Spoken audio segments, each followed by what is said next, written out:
Smart Traders and Investor, kembali lagi bersama saya Kadek Martayasa di channel Yuk Nabung Saham.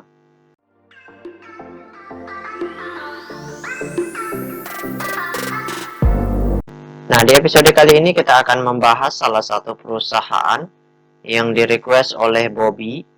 Kode sahamnya VIVA. Nama perusahaannya yaitu PT Visi Media Asia Tbk. Oke, untuk mempersingkat waktu, langsung saja kita cek datanya di aplikasi iPod. Jika Anda menyukai konten-konten kami mengundang Anda untuk mengklik tombol like dan subscribe agar Anda mendapatkan video terbaru kami setiap minggunya. Kemudian selanjutnya di sini kita ganti kode sahamnya VIVA. Kemudian kita enter.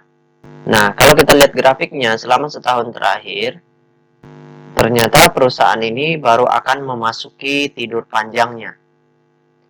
Jadi harga sahamnya itu sudah mentok di harga 50 selama beberapa bulan ya.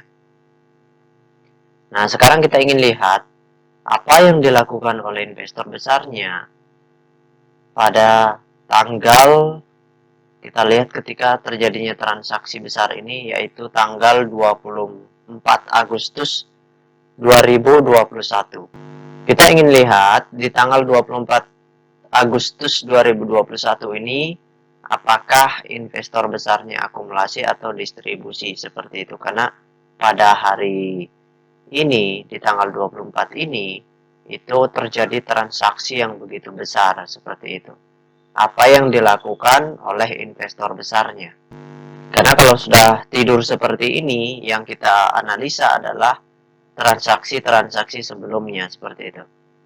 Jadi kita akan lihat kepemilikan investor besarnya berapa, kepentingannya mereka sebesar apa seperti itu. Apakah semua sahamnya sudah di retail semua? Kalau sudah di retail semua ya tinggal tunggu di listing seperti itu. Tapi karena kita lihat dulu data kepemilikannya sebentar. Oke, sekarang kita lihat data transaksinya dulu. Kita klik kolom Broksum. Selanjutnya di sini kita ganti kode sahamnya VIVA. Kita ganti tanggalnya dari tanggal 24 Agustus berarti 08 sampai dengan tanggal 24 Agustus 08 2021 ya. 2021 di sini juga 2021. Oke, kita show. Nah, berdasarkan data transaksi atau data broker summary dari perusahaan PT Visi Media Asia Tbk ini, kalau kita hitung total lot yang dibeli dengan total lot yang dijual secara keseluruhan di tanggal 24 Agustus 2021 yang lalu, itu investor besarnya ngapain? Kita ingin lihat. Nah, ternyata investor besarnya di tanggal 24 Agustus itu melakukan aksi big distribusi. Jadi di sini waktu terjadi kenaikan tinggi ini, investor besarnya itu melakukan aksi big distribusi. Nah, barangnya dioper ke investor retail seperti itu. Jadi ada banyak investor retail, terutama investor ajaib sekuritas, itu membeli saham dari perusahaan PT Visi Media Asia Tbk ini.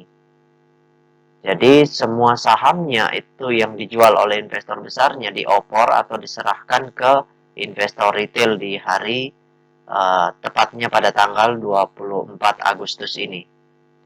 Seperti itu, jadi big distribusi. Nah, setelah itu harga sahamnya mentok pelan-pelan kemudian tidur.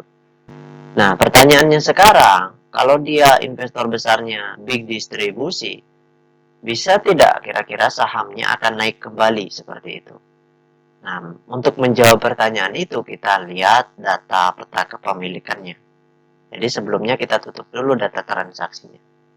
Nah, sekarang kita cek data peta kepemilikannya untuk melihat sebesar apa kepentingan dari investor besarnya, sebesar apa aset mereka yang masih dalam bentuk saham di perusahaan ini, seperti itu.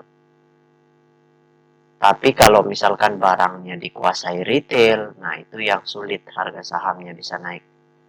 Oke, sekarang kita lihat.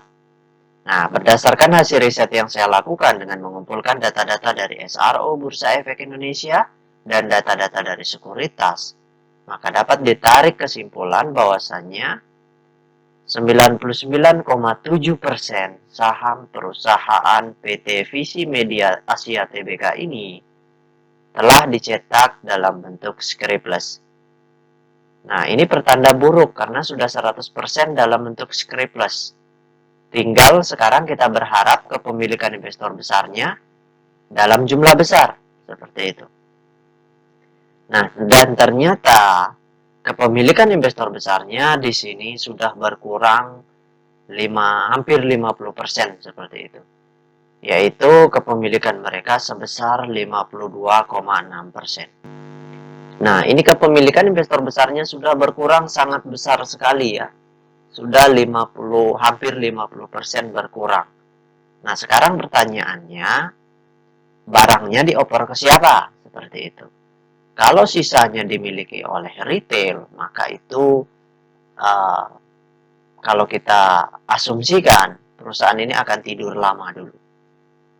Nah, dan ternyata kepemilikan investor retail setelah dicek itu sebesar 16,4%. Ternyata kepemilikan retail itu sudah mulai cukup besar. Seperti itu. Nah, sisanya itu kita bersyukur masih dimiliki oleh investor semi retail. Jadi masih ada investor semi retailnya dan masih banyak juga investor besarnya. Nah, jadi apakah harga sahamnya akan naik? Sudah pasti seperti itu. Sewaktu-waktu harga sahamnya akan bisa naik kembali ke level tertingginya seperti itu. Misalkan ke harga 100 atau bahkan lebih seperti itu. Tinggal bagaimana kalau misalkan Mas Bobby ini punya barangnya, punya saham ini, atau memiliki hak kepemilikan terhadap perusahaan ini, sebaiknya ditunggu dengan sangat sabar seperti itu. Tunggu aja harga sahamnya bisa naik seperti itu. Kapan itu akan naik saya juga tidak tahu. Jadi yang tahu adalah investor besarnya atau investor semi retailnya. Kalau mereka sudah memborong kembali maka harga sahamnya pasti naik.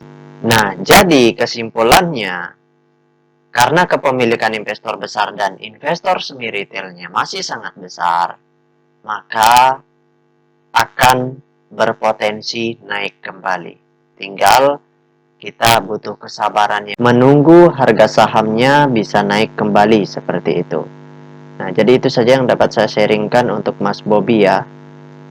Selamat bersabar. Semoga endingnya Mas Bobby ini bisa cuan besar seperti itu.